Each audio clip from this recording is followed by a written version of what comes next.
ఇలా తెలంగాణ తెచ్చుకున్న తర్వాత మరి గ్రూప్ 1 ఉద్యోగాలు వచ్చి వాళ్ళందరూ కూడా మరి సర్వీస్లో మంచిగా పనిచేసి ఐఏఎస్లు ఐపీఎస్లు ఐఎఫ్ఎస్లు అయ్యే పరిస్థితి ఉండే. కానీ అలా పిల్లలందరి కళలు కూడా మన కళ్ళ ముందరనే కరిగిపోతున్నాయి. దీనికి అంతటికీ కారణం రేవంత్ రెడ్డి మాత్రమే.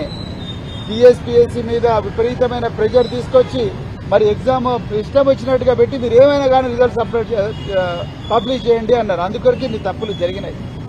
అదేవిధంగా కాంగ్రెస్ నాయకులు ఒక పెద్ద కుంభకోణానికి తెరదీపిండ్రు.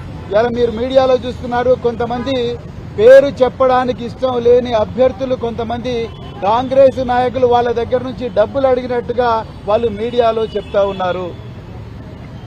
ఒక ట్రాన్స్ఫర్కే మేము కాంగ్రెస్ వల్ల 30 లక్షలు తీసుకుంటాము, మీరు గ్రూప్ 1 ఉద్యోగం కావాలంటే 3 కోట్ల రూపాయలన్నా ఇవ్వరా అని చెప్పి కాంగ్రెస్ నాయకులు నిరుద్యోగులతో బేరసారాలు చేస్తున్నట్టుగా కూడా మీడియాలో వార్తలు వస్తున్నాయి.